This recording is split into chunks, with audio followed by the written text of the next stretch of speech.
Hi, on the last video we talked about what makes you a soft target and how bad guys view you and what it is that they want to see in you. We talked about being vulnerable or appearing vulnerable. We also talked about distractions, about you being distracted in the way you behave. And we also talked about being isolated or alone. Isolated and alone. So today, during this video, we want to talk to you about being a hard target. How to make yourself one of those people that a bad guy doesn't want to deal with. So Beth, what do we have to do in order to make ourselves a hard target? Well, one of the things that comes to mind really quickly is to not meet those 3 criteria that we just talked about. But definitely being confident and being aware of what's going on around you makes you a hard target. Somebody an attacker would not want to choose. Confident. You know what? We hear a lot of self-defense instructors talk about being confident, about walking confident, about being confident in your surrounding. But I have a question for you. What does that mean? And you know what? Today I might wake up and today I might feel really good about myself. And today I might be confident. But tomorrow I might not be confident. For sure. So confidence is one of those things. It's a really kind of difficult thing to kind of understand. Yeah, not everybody has confidence. No. It's a skill that you can train yourself into or develop. You certainly can't fake confidence. An attacker will see a mile away if you're faking it. The puffed out chest, walking with a puffed out chest. Yeah. Hey, but what about this one? No way. That's not confidence. That's No. anger. Being like that, walking around like that all day long with that angry face on and trying to scare people away, that's not good for you. That's not confidence. It's not healthy. Well, it's got another bad side to it too. Definitely. It's challenging. It's challenging. So if you come off looking like challenging, you might be inviting this, right? So let's take a look at something that, let's use you for an example. Sure. All right. So, you know what? Give us an example of someone who's walking down the street who's not confident. Well, so, you know what? Now let's take a look at maybe with you not so much being confident, but being aware of what's going on around you. How would you walk that way? well, I would definitely change what I just did. I would keep my head up. I would be looking, seeing what's around me. Definitely, letting people know, just a quick eye contact to say that, hey, I see you. You know what? We have this really neat game, and we're going to call it the Give It a Name game. And the Give It a Name game was a game that was developed by this guy named Rich Dimitri, and we do a lot of work with Rich Dimitri.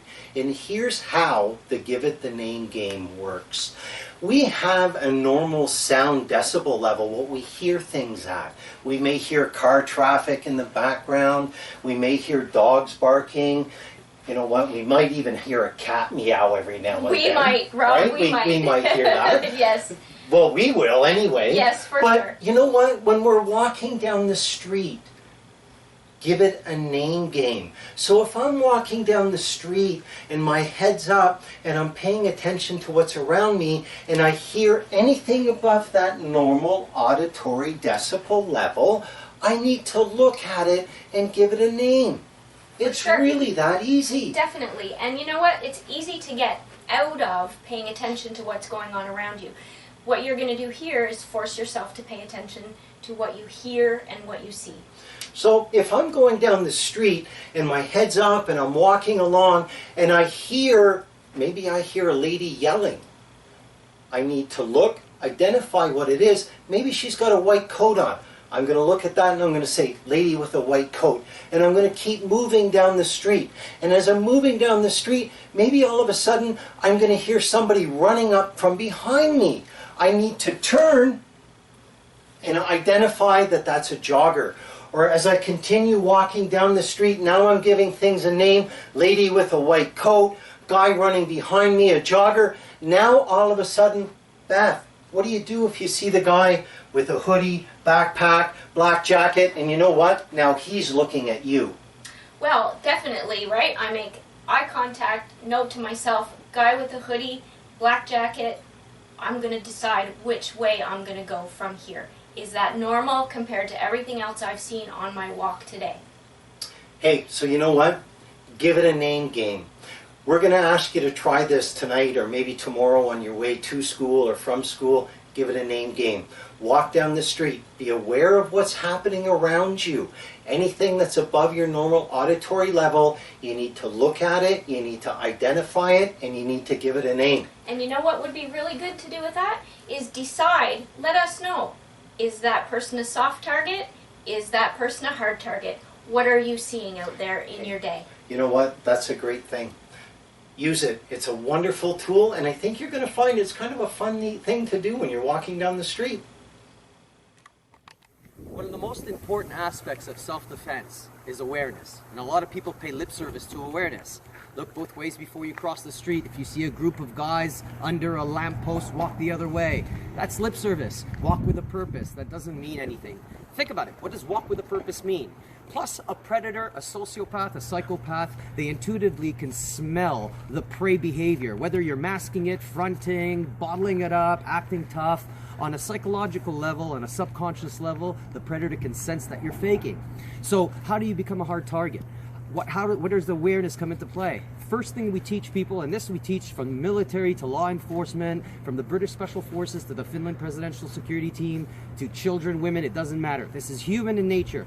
You do this, you'll be 66% less likely to be attacked or even targeted as a victim.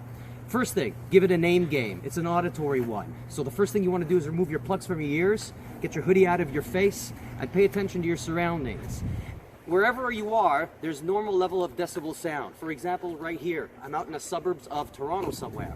Normal level decibel sound, all I hear is the traffic in the distance and the wind. If I hear a car honking, like I just did right now, it's coming from over there. I give it a name, I acknowledge it. Where's it coming from? Give it a name.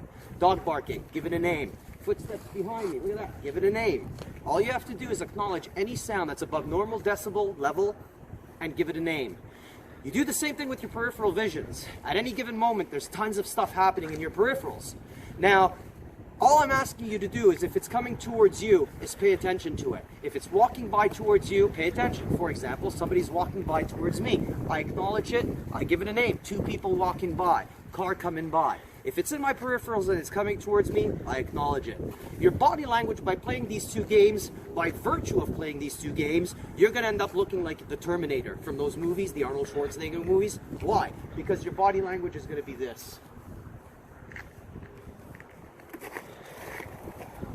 As opposed to every individual's body language of putting on their hoodies. You can't see anything from your peripheral vision right now. You got your earphones in. A lot of people walking around with their telephones in their faces and I don't see anything. Literally might as well wear a sign on my back saying, come and get me. Predatorily speaking, I'm a hunter. I'm looking for a perfect victim. Am I looking for somebody who's walking around like they know where they're going? Or am I looking for the person who's doing this, that if I stand right next to them, it's going to take them 6 to 15 seconds to figure out that I'm even standing next to them. I do this to teenagers everywhere. I stand this close to them, they're doing this. 6 to 12 seconds before they realize I'm there, and the reaction is this. So again, hard target. The harder target you are, the less likely you are to even be acknowledged as a victim. Predators, there's a victim selection process. Male or female, you step out of your house, plug out of your ears, pay attention to your surroundings, you're much less likely to ever be attacked.